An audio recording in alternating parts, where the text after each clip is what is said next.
In the ultra-hardcore desert server, where most players log out before midday, Onimakris ungicularis enters the game with one of the most broken hydration builds ever coded.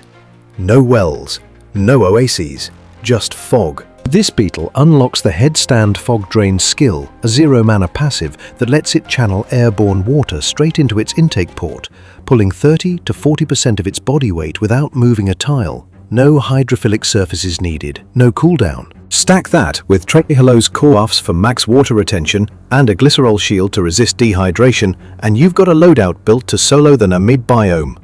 Onimakris unguicularis, better known in PvE lobbies as the headstander beetle, is a tenebrianid unit that didn't just adapt to desert mode, it soloed it. Clocking in at just 1.5 to 2 centimeters, this black-on-black stealth build blends seamlessly into the rocky dunes of Namibia and Angola. Don't let the size stat fool you. This is a peak survivalist class. Its matte, slightly glossy carapace isn't just for flex. The smooth elytra has grooves channeling water straight toward the mouth, a passive hydration funnel activated during one of the weirdest animations in the game, the headstand. Here's the OP part. This isn't flair, it's function. Every morning, while most players are still loading in, this build climbs a dune, tilts its body vertical, and catches fog using nothing but physics and patience.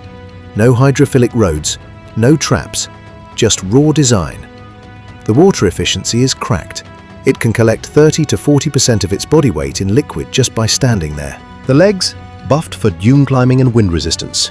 You try pulling a downward dog pose in a sandstorm. This beetle does it daily with zero cooldown.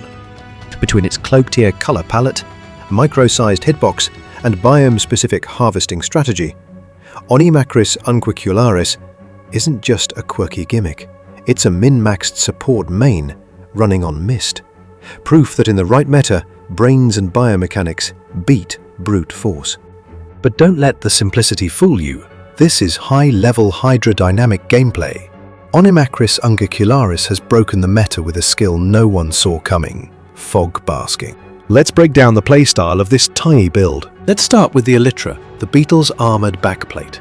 Unlike other fog harvesters that rely on alternating water-loving and water-repelling zones to channel condensation, Onimakris unguicularis goes full minimalist. No special coatings, no fancy textures, just a uniformly hydrophobic surface with evenly spaced grooves, each about 0.5 millimeters wide, all sloping toward the mouth.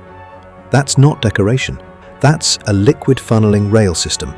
Every droplet that lands on its back is pulled by gravity and pushed by wind right into its intake zone.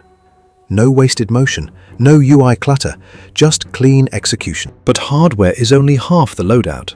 Internally, this unit runs a biochemical firmware that's equally elite. Its hemolymph, that's bug blood for the uninitiated, is packed with glycerol and trehalose. These aren't just sugar alts. They're water-locking, frost-resistant compounds that let the beetle keep playing even when the map drops to single-digit Celsius. When most tenebrianids crash during drought cycles, this one holds the line. Even after losing 15% of its mass and nearly 40% of its blood volume over 10 days without water, one good fog session can refill its internal reserves, up to 44 milligrams of pure hydration in under an hour. But the system doesn't just hoard, it regulates. No water overload, no burst damage from overhydration. Osmoregulation scripts kick in, offloading excess through biochemical routing. Amino acids and lipids get repurposed to maintain stability. But having the right armor isn't enough if the internal systems can't keep up. That's where O. unguicularis truly flexes its survival scripting.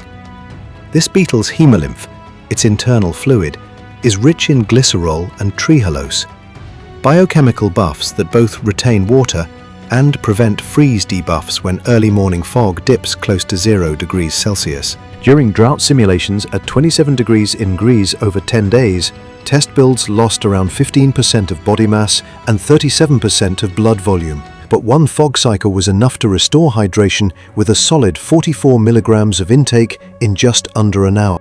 This isn't just good design. This is desert metagaming at its peak.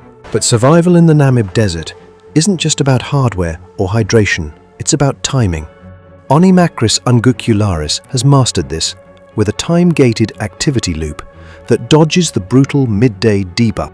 Active primarily during early morning and late afternoon, this beetle avoids thermal overload at over 60 degrees Celsius by burying itself beneath the sand, literally going offline during the map's most dangerous hours. But its passive skills don't stop there. As a true generalist scavenger, it feeds on insect carcasses, dry organic waste, and dead leaves, giving it unmatched adaptability in loot-scarce environments. Additionally, Onychomacris unguicularis can consume feces opportunistically, but it's not a true dung beetle. In the harsh Namib desert, it scavenges nutrient-rich remains, sometimes licking moisture or proteins from carnivore droppings. This is a backup survival tactic, not a core feeding behavior. It can go for months without touching surface water, relying entirely on fog-extracted hydration. Breeding behavior is just as optimized. Males initiate courtship by rhythmically tapping their abdomen against the ground, a behavior that earned the nickname toktokis. Females respond by laying eggs beneath the sand surface, maximizing moisture retention. The species features high rates of polyandry, meaning multiple males contribute to each clutch, a strategy that boosts genetic diversity and survival odds. Let's see how this build defends. When it comes to defense, this unit is all stealth and armor.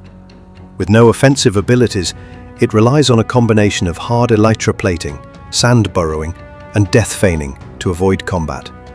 The exoskeleton provides both impact resistance and hydration lock-in, giving it one of the best passive defense ratings among desert invertebrates. Onychomacris unguicularis defends itself with sharp leg spines on its mid and hind tibiae. These spines can scratch or irritate predators, especially when the beetle is caught or flipped over. If swallowed, it may thrash violently, targeting sensitive areas like the tongue or throat.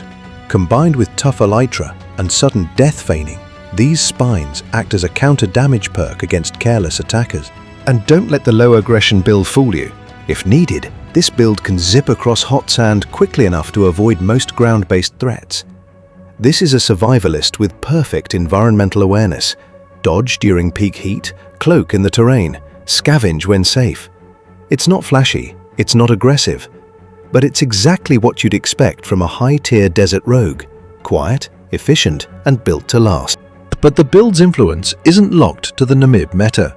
Onychomacris unguicularis has transcended its desert server and entered the tech tree of human engineering. Its fog-basking mechanics, specifically the micro-grooved hydrophobic elytra, have inspired biomimetic designs in real-world fog collectors. Think panels that passively harvest water in drought zones, survival tents that hydrate themselves overnight, even moisture-retaining cargo wraps that prevent dehydration in long-haul transport. Researchers are now weaponizing this passive water-gathering strat into climate resilience tech. Onychomacris unguicularis doesn't score high in combat, barely 1 star in PvP, but it ranks among the top-tier survivors with maxed-out water efficiency and environmental resistance at 5 stars. While it avoids combat entirely, this build became the blueprint for modern bionics, scoring a full 5 stars in utility. Even NASA and desertification projects are studying its passive hydration tech. Final tier, A tier, low damage, zero aggression, but a genius in survival. The ultimate low-profile legend in one of the harshest metas alive. Do you think Onychomacris unguicularis truly deserves its A-tier ranking? Drop a comment and let us know what you think. And don't forget to like and subscribe to find out what showdown or legendary build is coming up next. Thanks for watching, and good luck out there.